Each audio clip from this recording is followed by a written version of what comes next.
Hi friends, പുതിയ വീഡിയോയിലേക്ക് സ്വാഗതം. അങ്ങനെ വയനാട് വന്നിട്ട് അടുത്ത ദിവസം രാവിലെ തന്നെ ഞങ്ങൾ വയനാട്ടിലേക്ക് ഊർന്നിറങ്ങാൻ തുടങ്ങി.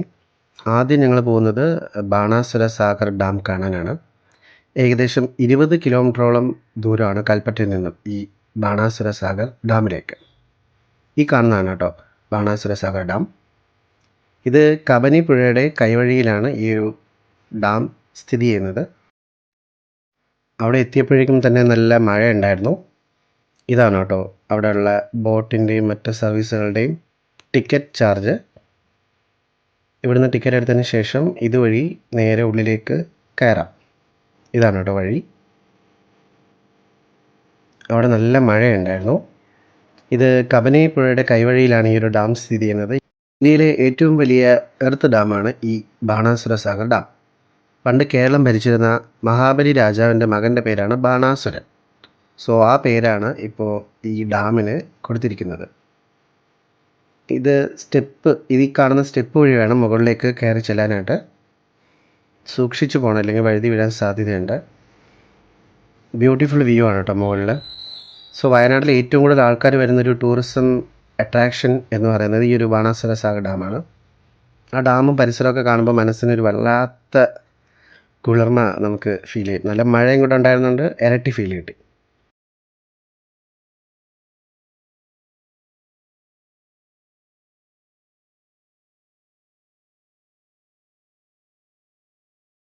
ആ കാണുന്ന ബാണാസുര കുന്നുകൾക്ക് താഴെയാണ് ഈ ഒരു ഡാം സ്ഥിതി ചെയ്യുന്നത്.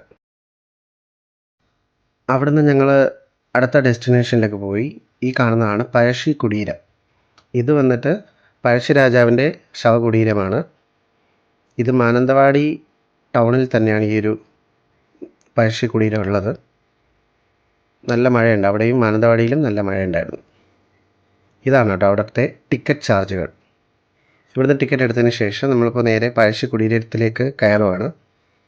218 വർഷങ്ങൾക്ക് മുന്നെയാണ് പഴശ്ശി രാജാവ് രക്തസാക്ഷിയായത്. പുൽപ്പള്ളിയിൽ വെച്ച് രക്തസാക്ഷിയായ പഴശ്ശിരാജയുടെ മൃതദേഹം ഇവിടെ കൊണ്ടുവന്നിട്ട് സൈനിക ബഹുമതികളോടുകൂടി സംസ്കരിക്കുകയായിരുന്നു.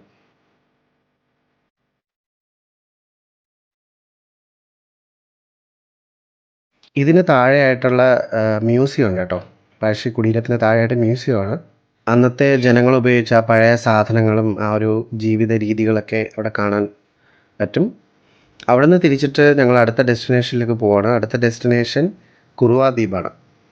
ഈ കാണുന്ന വനത്തിലൂടെയാണ് യാത്ര. കടുവകളൊക്കെ ഉള്ളൊരു വനമാണ്, പക്ഷേ കടുവകളെയൊന്നും കണ്ടില്ല ഞങ്ങൾ.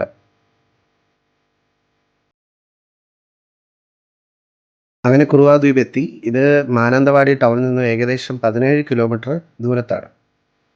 കേരളത്തിലെ കിഴക്കോട്ട് ഒഴുകുന്ന 3 നദികളിൽ ഒരെണ്ണമാണ് ഈ കബനിപ്പുഴ. അതിൻ്റെ തീരത്താണ് കുറുവാ ദ്വീപ് സ്ഥിതി ചെയ്യുന്നത്.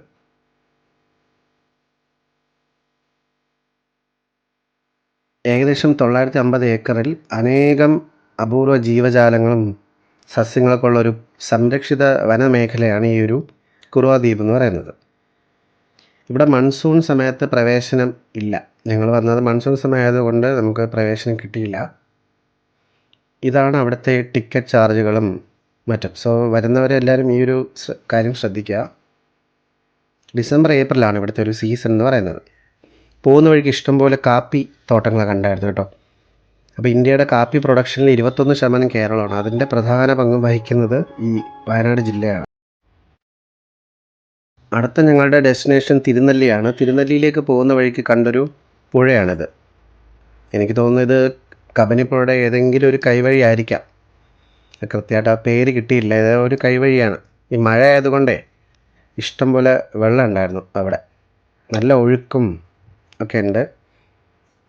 വയനാടിൻ്റെ ഒരു പ്രത്യേകത എന്ന് വെച്ചാൽ എങ്ങോട്ട് തിരിഞ്ഞാലും ബ്യൂട്ടിഫുൾ ആയിട്ടുള്ളൊരു സീനറി നമുക്ക് കാണാൻ പറ്റും. ആ ജില്ല മൊത്തത്തിൽ എങ്ങോട്ട് തിരിഞ്ഞാലും ഒരു പ്രത്യേക ഭംഗിയാണ്. നമ്മൾ ഈ ഗൂഗിളിലൊക്കെ സെർച്ച് ചെയ്തിട്ട് കിട്ടുന്ന ഫോട്ടോസും വീഡിയോസൊക്കെ പോലുള്ള ഒരു ലൊക്കേഷനാണ് ഈ ഒരു വയനാട്. ഈ പരിചയമില്ലാത്ത സ്ഥലങ്ങളോട് യാത്ര ചെയ്യുന്ന സമയത്ത് ഇതുപോലുള്ള സീനറിയൊക്കെ ഇഷ്ടംപോലെ കാണാം. അപ്പോൾ അങ്ങനെയുള്ള സ്ഥലങ്ങളൊന്നും അധികം ഇറങ്ങാതിരിക്കുക. ഇനിയിപ്പോൾ ഗ്രൂപ്പായിട്ടോ അല്ലാതെയൊക്കെ വരുന്നവർ ശ്രദ്ധിക്കേണ്ട ഒരു കാര്യമാണിത്.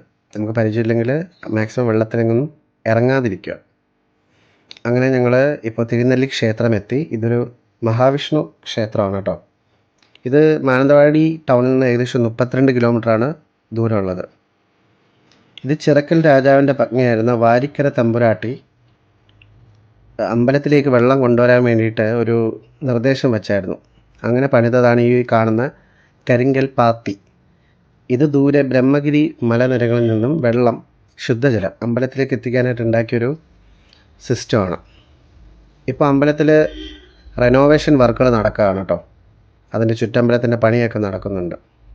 അതുകൊണ്ട് ആ ഒരു ട്രഡീഷണൽ ലുക്കൊന്നും ഇപ്പോൾ കാണാൻ പറ്റിയില്ല. ഇതാണ് ഇപ്പോൾ ഉള്ള ലേറ്റസ്റ്റ് അപ്ഡേഷൻ. അമ്പലത്തിൻ്റെ പണി നടക്കുന്നേ ഉള്ളൂ. ഏകദേശം 1000-ഓളം വർഷം പഴക്കമുണ്ടെന്നാണ് പറയപ്പെടുന്നത് ഈ അമ്പലത്തിന്.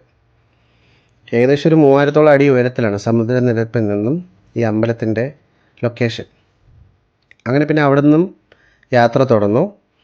ഇപ്പോൾ കുട്ടേട്ടൻ്റെ ഉണ്ണിയപ്പക്കട എത്തി.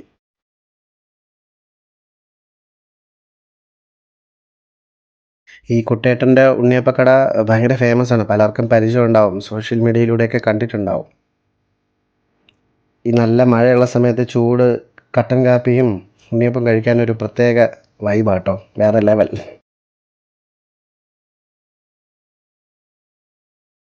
പിന്നെ അവിടുന്ന് തിരിച്ച് ഞങ്ങളിപ്പോൾ കൽപ്പറ്റ ടൗണിൽ തന്നെ എത്തി. കൽപ്പറ്റ ടൗണിൽ തന്നെ ഉള്ള ഒരു അട്രാക്ഷനാണ് മയിലാടിപ്പാറ.